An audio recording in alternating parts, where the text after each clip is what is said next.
എല്ലാ കൂട്ടുകാർക്കും നമസ്കാരം.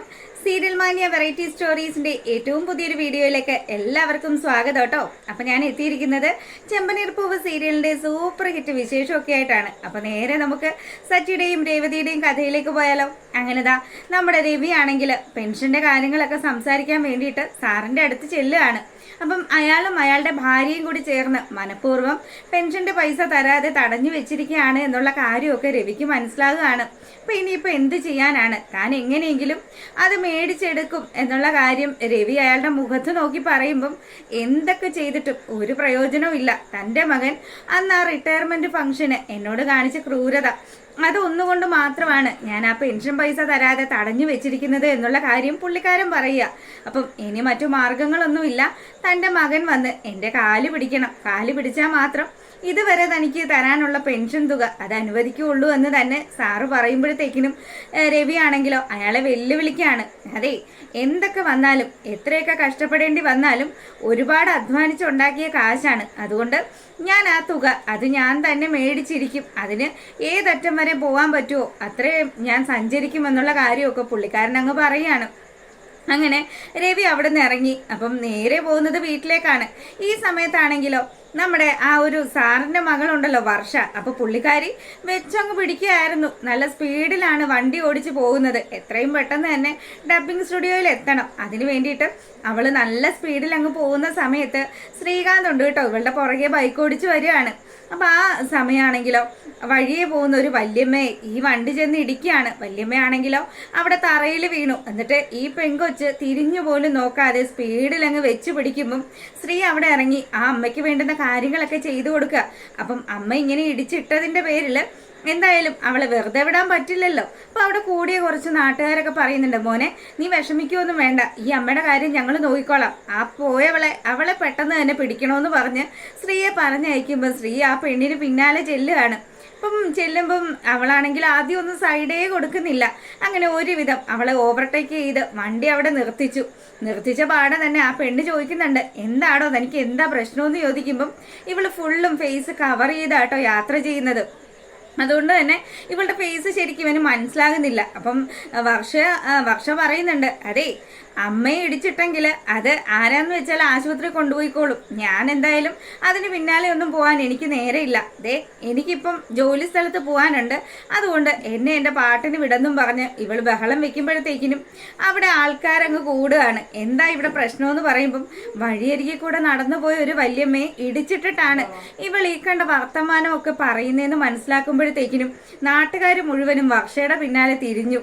അപ്പം ഇനി വർഷയ്ക്ക് വേറെ മാർഗമൊന്നുമില്ല. അതുകൊണ്ട് തന്നെ ആ വല്യമ്മയ്ക്ക് ആശുപത്രി ചെലവിനുള്ള പൈസയും അതുപോലെ ഇത്രയും ആൾക്കാരുടെ മുന്നിൽ വെച്ച് ചെയ്തു പോയ തെറ്റിന് ആ അമ്മയോട് മാപ്പും പറയണമെന്ന് പറയുമ്പം അവൾക്ക് മറ്റു മാർഗങ്ങളൊന്നും ഇല്ലാത്തത് കൊണ്ട് തന്നെ പുള്ളിക്കാരി അതെല്ലാം ചെയ്യേണ്ടി വരിക. അപ്പൊ ഇതിനെല്ലാം കാരണക്കാരനായിട്ടുള്ളത് നമ്മുടെ സ്ത്രീയാണല്ലോ. അതിന്റെ ഒരു ദേഷ്യവും കാര്യങ്ങളും ഒക്കെ സ്ത്രീയോടുണ്ട് കേട്ടോ. അങ്ങനെതാ ആ ഒരു കാര്യമൊക്കെ കഴിഞ്ഞു. വർഷയാണെങ്കിൽ നല്ല കലിപ്പിലാണ്.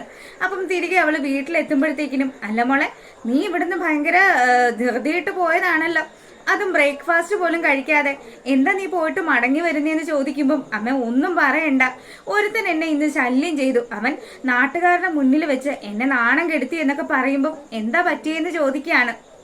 അവിടെ അമ്മയുടെ സ്വഭാവം നമുക്ക് മനസ്സിലായതാണല്ലോ, ആളൊരു പൊങ്ങച്ചക്കാരിയാണ്.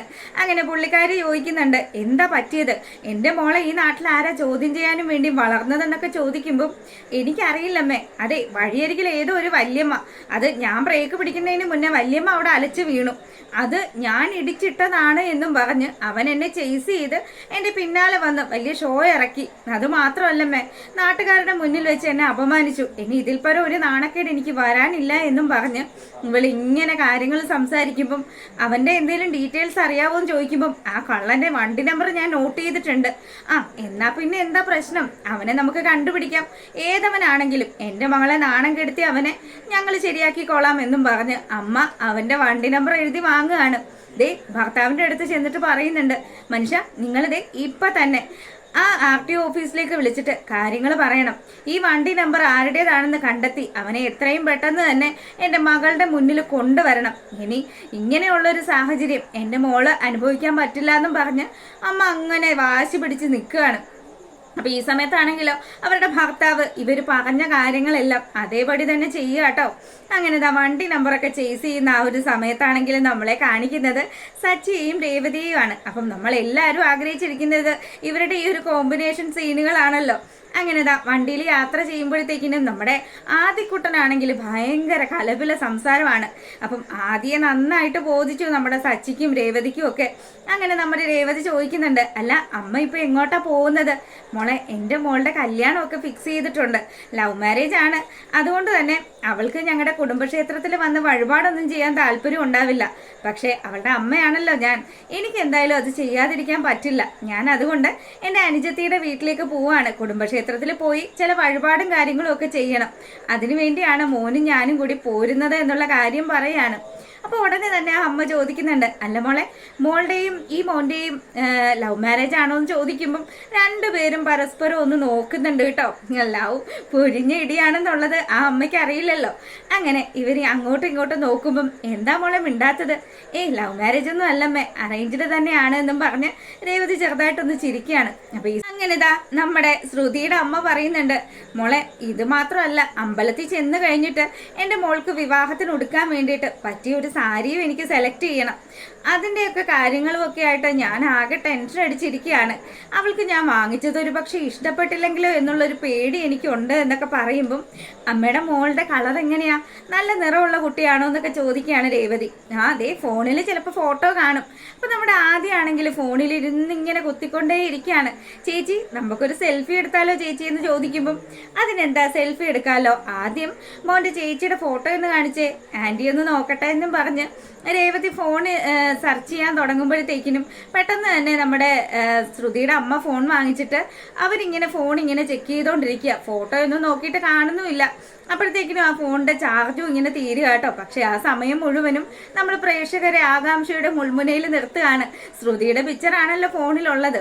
അതെങ്ങാനും നമ്മുടെ രേവതിയും സച്ചിയും കണ്ടു കഴിഞ്ഞാൽ പിന്നെ അവിടെ കള്ളി പൊളിഞ്ഞില്ലേ.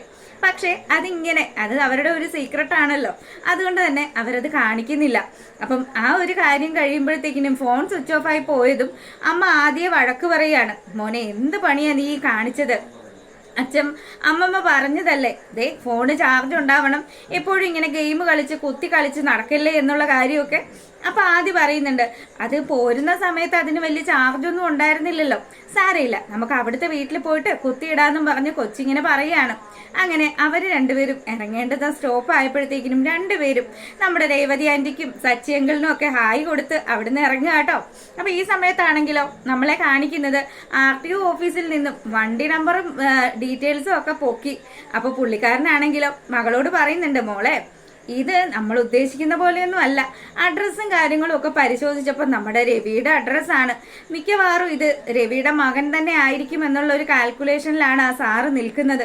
അപ്പൊ പുള്ളിക്കാരൻ പറയുന്നുണ്ട്, ഇത് സച്ചി എന്ന് പേരുള്ള ഒരാളുടെ വണ്ടിയാണെന്നും അയാളാണ് വണ്ടി ഓടിച്ചതും എന്നും ഒക്കെയുള്ള കാര്യങ്ങൾ പറയുമ്പം അപ്പൊ അവൻ തന്നെയാണ്, ഇവൻ എന്തിന്റെ കേടാണ് എന്നുള്ള രീതിയിൽ ഈ സാറാണെങ്കിലോ RTO ഓഫീസറോട് പറയുന്നുണ്ട്, സാറേ അവരെ ഒന്ന് ഓഫീസിലേക്ക് വിളിപ്പിക്കാനുള്ള കാര്യങ്ങൾ ചെയ്യണമെന്ന് പറയുമ്പം രവിയെ വിളിക്കുകയാണ് ഓഫീസിൽ നിന്ന്.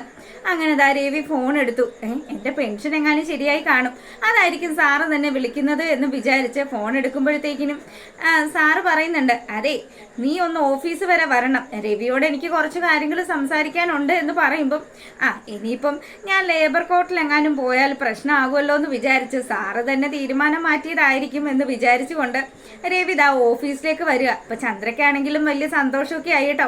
പെൻഷൻ പൈസയൊക്കെ കിട്ടുമല്ലോ, അതുകൊണ്ട് തന്നെ തന്റെ മകന്റെ കാര്യങ്ങൾ ഭംഗിയായിട്ട് നടത്താൻ പറ്റും എന്നുള്ളൊരു കാൽക്കുലേഷനിലാണ് ചന്ദ്ര നിൽക്കുന്നത്. അങ്ങനെ രവി ഓഫീസിലെത്തിയതും സാറ് സംസാരിക്കുന്നുണ്ട്, രവി നിന്റെ മകനും നിനക്കും ഒക്കെ ഇത് തന്നെയാണോ പരിപാടി? അല്ല, ഈ വണ്ടി ഓടിക്കുന്നത് നിന്റെ മകൻ സച്ചിൻ അല്ലേ എന്ന് ചോദിക്കുമ്പോഴത്തേക്കിനും ഈ നമ്പർ എൻ്റെ മോൻ്റെ വണ്ടിയുടെ നമ്പർ ആണല്ലോ, എന്താ സാറേ പ്രശ്നമെന്ന് ചോദിക്കുകയാണ് രവി. അപ്പോഴത്തേക്കിനും പുള്ളിക്കാരൻ പറയുന്നുണ്ട്, അതെ നിന്റെ മകൻ ഇന്ന് വഴിയിൽ വെച്ച് എൻ്റെ മകളെ ശല്യം ചെയ്തു, അതുമല്ല അത്രയും ആൾക്കാരുടെ മുന്നിൽ വെച്ച് വലിയൊരു ഷോ തന്നെയാണ് അവൻ ഇറക്കിയത്. ആര്? എൻ്റെ മകൻ സച്ചിയോ? അതിന് സാറിന് ആള് മാറിപ്പോയതായിരിക്കും സാറേ, എൻ്റെ മോൻ സച്ചി ഇവിടെ നാട്ടിലില്ല, അവൻ എൻ്റെ അമ്മയുടെ നാട്ടിലേക്ക് പോയിരിക്കുകയാണ്. അതുകൊണ്ട് തന്നെ അവനായിരിക്കില്ല, വേറെ വല്ലവരും ആയിരിക്കും എന്ന് പറയുമ്പം എന്നാ തൻ്റെ മോൻ്റെ വണ്ടി നമ്പർ തന്നെയല്ലേ, ഈ നമ്പർ തന്നെയാണ് സംഭവം. അതുകൊണ്ട് തൻ്റെ മകനോട് ഇങ്ങോട്ട് വരാൻ പറയുമെന്ന് പറയുമ്പം സാറ് സത്യമാണ് ഞാൻ പറഞ്ഞത്, എൻ്റെ മോൻ നാട്ടിലില്ല, പിന്നെ എനിക്ക് അവനെ കൂടാതെ 2 മക്കളും കൂടി ഉണ്ട് എന്ന് പറയുമ്പം ആ ഓഫീസർക്ക് അങ്ങ് ദേഷ്യം വന്നു. അപ്പം നീ ഇങ്ങനെയൊക്കെ ചെയ്ത് വെച്ചിട്ട് ഇനിയിപ്പം എൻ്റെ മകളെ ശല്യം ചെയ്തത് നിന്റെ ഏതോ ഒരു മോനാണ്, എന്തായാലും അവനെ കണ്ടെത്തി ഇവിടെ കൊണ്ടുവരണം എന്നുള്ള കാര്യം പറയുമ്പം സാറേ അവനോട് ഞാനൊന്ന് ചോദിച്ചു നോക്കട്ടെ എന്താ സംഭവിച്ചതെന്ന്, അതിനുശേഷം ഞങ്ങൾ ഇങ്ങോട്ട് വരാമെന്നും പറഞ്ഞ് രവി അവിടുന്ന് പോരുകയാണ്. അപ്പം ഈ സമയത്താണെങ്കിലോ നമ്മുടെ ശ്രീകാന്തും അതുപോലെ സുധിയൊക്കെ അവിടെ നിൽക്കുന്നുണ്ട്. ചന്ദ്രമതി ആണെങ്കിൽ മക്കൾക്ക് ചായയൊക്കെ ഉണ്ടാക്കിക്കൊണ്ട് വരുമ്പോഴത്തേക്കിനും രവി വന്നു. അല്ല എന്തായി, പോയിട്ട് ശരിയായോ, പെൻഷന്റെ പൈസയൊക്കെ റെഡിയായോ എന്ന് ചോദിക്കുമ്പം ശ്രീയോടും സുധിയോടും ഒക്കെ ചോദിക്കുന്നുണ്ട്. മോനെ നിങ്ങളിൽ ആരാണ് ഇന്ന് വണ്ടി എടുത്ത് പുറത്തു പോയെന്ന് ചോദിക്കുമ്പം ഏത് വണ്ടി അച്ഛാ, ബൈക്കാണോ? ബൈക്കാണെങ്കിൽ ഞാൻ അച്ഛ എടുത്തത് ദേ കൂട്ടുകാരനെ റെസ്റ്റോറൻറ്റ് തുടങ്ങുന്ന സ്ഥലം നോക്കാൻ വേണ്ടിയിട്ട് എന്നോട് വരാൻ പറഞ്ഞായിരുന്നു, അങ്ങനെ അത് നോക്കാൻ വേണ്ടി ഞാൻ പോയതാണെന്നും പറഞ്ഞ് ശ്രീ പറയുമ്പോഴത്തേക്കിനും മോനെ അന്നേരം നീ പോയ സമയത്ത് എന്തേലും ആക്സിഡന്റോ അങ്ങനെ എന്തേലും സംഭവം നടന്നോ എന്ന് ചോദിക്കുകയാണ്. അച്ഛാ അത് ഒരു അമ്മുമ്മയെ ഒരു പെണ്ണ്, ഒരു അഹങ്കാരി, അവൾ വന്ന് ഇടിച്ചിട്ടു, എന്നിട്ട് അവൾ തിരിഞ്ഞു പോലും നോക്കിയില്ല, പിന്നെ അവളുടെ പിന്നാലെ പോയി, അങ്ങനത്തെ കാര്യങ്ങളിലൊക്കെ ഞാൻ ഇടപെട്ടായിരുന്നു. എന്നാ അത് നീ തന്നെയാണല്ലേ, ദേ RT ഓഫീസിൽ നിന്ന് അച്ഛനെ വിളിച്ചായിരുന്നു, നീ ഏതോ ഒരു പെണ്ണിനെ ശല്യം ചെയ്തു എന്നും പറഞ്ഞ. അതിന് ഞാൻ ഏത് പെണ്ണിനെ അച്ഛാ ശല്യം ചെയ്തത്, അവരില്ലാ കഥകളൊക്കെ പറഞ്ഞുണ്ടാക്കുന്നതാ, അവിടെ കൂടിയ അത്രയും ആൾക്കാർക്ക് കാര്യങ്ങളെല്ലാം മനസ്സിലായതാണ്, അതുകൊണ്ട് അച്ഛനൊന്ന് അന്വേഷിച്ച് നോക്കിയാൽ മനസ്സിലാകും. അപ്പൊ ഇതൊക്കെ കേൾക്കുമ്പോൾ ചന്ദ്രമതി പറയുന്നുണ്ട്, എൻ്റെ മോനെ നീ എന്തിനാ ആവശ്യമില്ലാത്ത കാര്യങ്ങളിലൊക്കെ ഇടപെട്ടത്, അത് വലിയ സാറിൻ്റെ ഒക്കെ മോളാണെങ്കിൽ പിന്നെ അത് വലിയ വിഷയമൊക്കെ ആവില്ലേ എന്ന് പറയുമ്പം എന്ത് വിഷയമാകാൻ, വൃദ്ധയായിട്ടുള്ള ഒരു സ്ത്രീയെ വഴിയിൽ ഇടിച്ചിട്ടിട്ട് പോയിട്ട് അവരെ തിരിഞ്ഞു പോലും നോക്കാതെ പോയ അവളാണോ, അവളുടെ അഹങ്കാരം, അതെ ഞാൻ അവിടെ ആയി പോയി, ഇല്ലായിരുന്നെങ്കിൽ കാണാമായിരുന്നു എന്ന് പറഞ്ഞ് ശ്രീ ദേഷ്യപ്പെടുമ്പോഴത്തേക്കിനും ചന്ദ്രമതി ആണെങ്കിലോ നിനക്ക് നിന്റെ അച്ഛൻ്റെ സ്വഭാവം തന്നെയാണല്ലേ, എനിക്ക് ഈ കാര്യത്തിൽ എൻ്റെ അച്ഛൻ്റെ സ്വഭാവം തന്നെയാണ് എന്നും പറഞ്ഞ് ശ്രീ അങ്ങോട്ട് നോക്കി ചിരിക്കുക കേട്ടോ. അപ്പോൾ സുധിയാണെങ്കിലോ സുധി ഇതുപോലെയുള്ള ഒരു പ്രശ്നം വന്നു കഴിഞ്ഞാൽ ഉറപ്പായിട്ടും ആ ഏരിയയിലേക്കേ പോവില്ല, അതുപോലെ തടി നോക്കുന്ന ഒരു കൂട്ടത്തിലാണല്ലോ. അപ്പം ഇതൊക്കെയാണ് നമ്മുടെ ചെമ്പനീർ പൂവിൻ്റെ വിശേഷത്തിൽ വരുന്നത്. ചാനൽ ആദ്യമായിട്ട് കാണുന്ന കൂട്ടുകാരാണെങ്കിൽ ഇഷ്ടപ്പെട്ടാൽ സബ്സ്ക്രൈബ് ചെയ്യാൻ മറക്കരുത്. എല്ലാവർക്കും നല്ലൊരു ദിവസമൊക്കെ ആശംസിച്ചുകൊണ്ട് നമ്മൾ വീഡിയോ വൈൻഡപ്പ് ചെയ്യാണ്. താങ്ക്